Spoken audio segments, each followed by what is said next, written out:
रामपुर नाम के गांव में रमेश नाम का आदमी रहा करता था। उसको सीमा नाम की बेटी थी।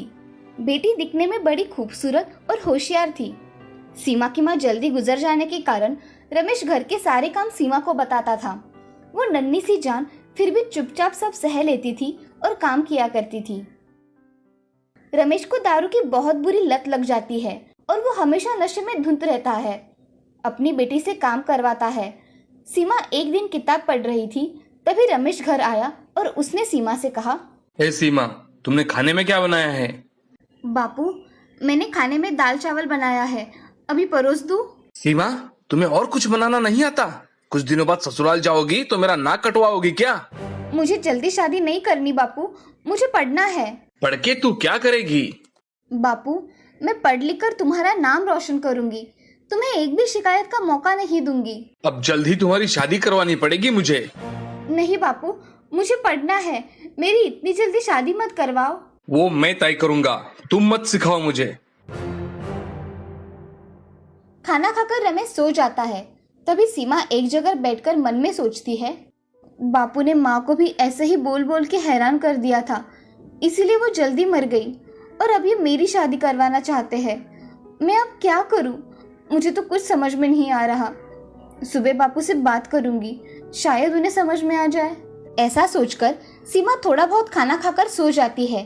अगले दिन सुबह उठकर सीमा अपने घर के काम कर रही थी, तभी रमेश नीचे आता है और सीमा से, सीमा, ओ सीमा, मुझे जल्दी से एक कप चाय पिला दो। सीमा रमेश को चाय बनाकर लेकर आती है और सीमा रमेश से, बापू चाय। हाँ दो, बहुत सर दर्द हो रहा है। सीमा रमेश को चाय दे देती है और रमेश से, बापू मेरी एक बात मानोगे? हाँ बोलो। ये दारू पीना छोड़ दो बापू, मुझे मेरे बापू स्वस्थ चाहिए। ऐसा कहकर रमेश चाय पीता है और तभी सीमा रमेश को शांत देख उससे, बापू मैं आगे पढ़ना चाहती हूँ, मैं आगे पढ़ सकती हूँ ना? तुझे कल समझाया वो तेरे समझ में नहीं आया क्या?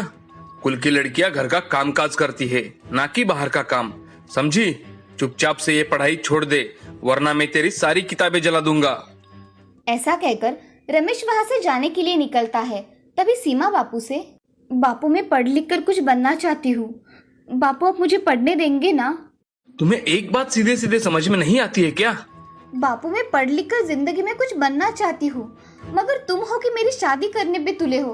तुम्हें समझ में नहीं आ रहा है क्या? मुझे पढ़ लिख कर कुछ बनना है। रमेश को अब बहुत गुस्सा आ जाता है। रमेश सीमा को एक जोर से चाटा लगाता है और बाल पकड़ के बोलता है, अगर तू तेरे माँ के साथ ही मर गई होती तो अच्छा होता, आज तेरी इतनी जुबान ना चलती। बापू नहीं बापू, मुझे मत मारो। रमेश और एक चाटा मारता है और कमरे में चला जाता है। तभी सीमा मन में, क्या समाज है हमारा? अगर बेटियों ने पढ़ना चाहा तो चूल्हा चौका कौन करेगा? उनके हाथ में संसार की भागदौड़ थमा देते हैं। मुझे बापू से फिर से बात करनी ही होगी। ऐसा मन में सोचकर सीमा घर के सारे काम खत्म कर लेती है और पढ़ाई करने बैठ जाती है। सीमा की पढ़ाई के प्रति लगन देख उसकी टीचर हमेशा उसकी तारीफ किया करती थी। एक दिन टीचर सीमा के घर आती है। सीमा घर पर है? आइए ना टीचर जी, बैठिए। टीचर को अपने घर पर देख सीमा बहुत खुश हो गई। टीचर को सीमा पानी देते हुए सीमा टीचर से, टीचर जी आपके लिए मैं चाय बना कर लाऊं? तुम्हें ये सब बनाना आता है? हाँ टीचर जी, मैं घर के लगभग सारे काम करने लगी हूँ। खाना थोड़ा बहुत आता है, पूरा नहीं आता। मगर सीमा ये तुम्हारी पढ़ाई की उम्र है, ये कामकाज करने की नहीं।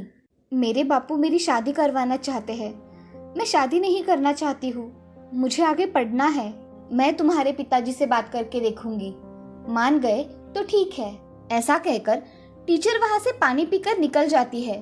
तभी कुछ दिनों में रमेश को स्कूल में बुलाया जाता है। रमेश के मन में सीमा की शादी करवानी थी, इसीलिए उसने उसे 1 महीने से स्कूल में नहीं भेजा था। तभी रमेश स्कूल में चला जाता है। क्या बात है मैडम, आपने मुझे बुलाया? रमेश जी आइए, बैठिए। आप सीमा को स्कूल में क्यों नहीं भेज रहे हैं? क्या इसका कारण मैं जान सकती हूँ? मैडम, लड़कियों को पढ़ा लिखवा के हम क्या करेंगे? हमारा देश कितना आगे जा रहा है रमेश जी, और आप वही पुरानी सोच लेकर बैठे हो। मैडम, मैं उसकी शादी करवा के अपने सर का बोझ उतरवाना चाहता हूँ। आप मेरी मानिए, आप सीमा को पढ़ने दीजिए, आपकी बेटी पढ़ लिख कर कुछ बनेगी। मैडम जी, लड़कियों को तो चूल्हे चौके तक ही रखना चाहिए। जैसे आपको ठीक लगे, आखिर आप उसके पिता हैं। मैंने समझाने का काम किया, बाकी आप समझदार हैं। मैं चलता हूँ। नमस्ते मैडम जी। नमस्ते। ऐसा कहकर रमेश स्कूल से अपने काम पर चला जाता है। शाम के समय रमेश घर चला जाता है। तभी रमेश सीमा से, ए सीमा, पानी लाना जरा। ये लीजिए बापू। तुम्हारे टीचर ने मुझे आज स्कूल में बुलवाया था। बहुत बकबक कर रही थी, मैंने उसे चुप ही करा दिया। मेरी बेटी है, मैं जो चाहे वो करूँ। सीमा अब समझ गई थी कि रमेश को टीचर ने सीमा को पढ़ाई करने के लिए स्कूल में भेजो, ये बताने के लिए बुलवाया था। बापू ने टीचर की भी बात नहीं मानी। अब तो बापू मेरी शादी करवा देगा। अब मैं क्या करूं? तभी रमेश सीमा से, क्या सोच रही हो सीमा? जाओ मेरे लिए खाना लेकर आओ। जी बापू, अभी लाई। ऐसा कहकर सीमा रमेश के लिए खाना लेकर आती है और बाकी के घर के काम करने चली जाती है। उस रात सीमा मन में बहुत सोचती है और घर से भाग जाती है। उस रात सीमा घर से भागकर शहर के बस से शहर चली जाती है और वहां एक अनाथ आश्रम में रहने चली जाती है। इधर पूरे गांव में ढूंढने से भी रमेश को सीमा नहीं मिलती। तब रमेश को समझ में आ जाता है कि सीमा पढ़ाई करने के लिए घर से भाग गई है। रमेश मन में, ये सीमा को कितना समझाया, मगर उसने मेरी एक नहीं मानी और अब भाग गई। वैसे अच्छा ही हुआ, मेरी मुसीबत तो चली गई। ऐसा कहकर रमेश अब आराम से जिंदगी गुजार रहा था। अब ऐसे ही कुछ साल बीत जाते हैं। इन कुछ सालों में सीमा डॉक्टर बन गई थी और अपना काम बहुत अच्छी तरह से कर रही थी। एक दिन रमेश को दिल का दौरा पड़ता है। उसके पड़ोसी उसे अस्पताल में लेकर चले जाते हैं। अस्पताल में जाने के बाद उसका ऑपरेशन करवाना था, इसीलिए उसके रिश्तेदारों को बुलाया गया, मगर उसका कोई रिश्तेदार ना होने के कारण उसके पास कोई नहीं था। उसका एक दोस्त शिवा ही था। शिवा डॉक्टर से, डॉक्टर, इनका ऑपरेशन करवाना पड़ेगा तो खर्चा कितना आएगा? लगभग 5 लाख तक खर्चा आएगा। आप पैसों का इंतजाम करके रखिए। मैं इसका दोस्त हूँ डॉक्टर, मेरे पास इतने पैसे नहीं हैं। मैं क्या करूँ? एक काम करिए, आप इन्हें लेकर शहर चले जाइए। शहर में सरकारी अस्पताल में इनका फ्री में इलाज हो जाएगा। धन्यवाद डॉक्टर साहब जी। ऐसा कहकर शिवा तुरंत रमेश को शहर में ले जाता है। उस अस्पताल में सीमा डॉक्टर थी। वो अपना काम कर रही थी। तभी उसके सामने उसके बापू दिखाई दिए और उन्हें उस हालात में देख उसे रोना आया। उसने खुद को संभाला और उनका ऑपरेशन करने के लिए ले लिया। कुछ घंटों बाद उनका ऑपरेशन सक्सेसफुल हुआ और रमेश को बाहर लेकर आए तो शिवा सीमा के आगे हाथ जोड़कर कह रहा था, डॉक्टर साहब, आपकी वजह से मेरा दोस्त सही सलामत है। आपका बहुत बहुत शुक्रिया। चाचा जी, अपनों का कोई शुक्रिया करता है क्या? मैं कुछ समझा नहीं। मैं सीमा हूँ चाचा। शिवा को सीमा को डॉक्टर बने देख बहुत खुशी हुई और उसने उसे गले लगा लिया। अब रमेश को जनरल वार्ड में शिफ्ट करने के बाद रमेश के लिए हर रोज खाना सीमा ही लाती थी।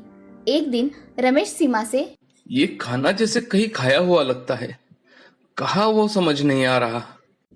होगा कहीं पर खाया। लड़की को चूल्हा चौका आना चाहिए ना बापू। तुम कौन हो? और मैं तुम्हारा बापू नहीं हूँ। हाँ बापू, तुमने कब मुझे तुम्हारी बेटी माना? तुम सीमा हो? हाँ बापू। बिटिया, तुम डॉक्टर बन गई? हाँ बापू, मैं पढ़ाई करके डॉक्टर बन गई हूँ और आपका ऑपरेशन भी मैंने करवाया है। सीमा, मैं तुम्हारे लिए आज बहुत खुश हूँ। बापू, तुम मेरी शादी करवा के मेरा बोझ उतारना चाहते थे, इसीलिए मैं घर से भाग गई और आज डॉक्टर बन पाई हूँ।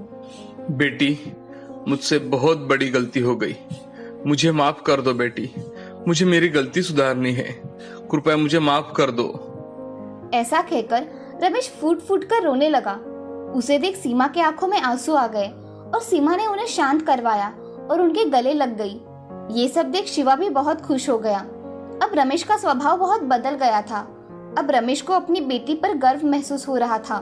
तभी रमेश शिवा से, देखा शिवा, मेरी बेटी डॉक्टर बन गई।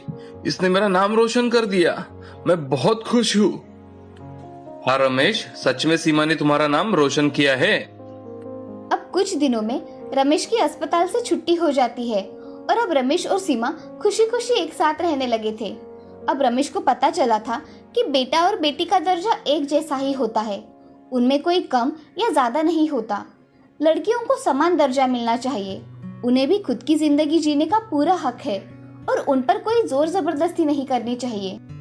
इस कहानी से हमें ये सीख मिलती है कि लड़का और लड़की आज के जमाने में समान है, कोई भी कम या ज्यादा नहीं है। लड़का और लड़की ये भेद छोड़ के उनको अच्छी शिक्षा कैसी दी जाए ये सोचना चाहिए और उन्हें खुद के पैरों पर खड़े होने के लिए मदद करनी चाहिए।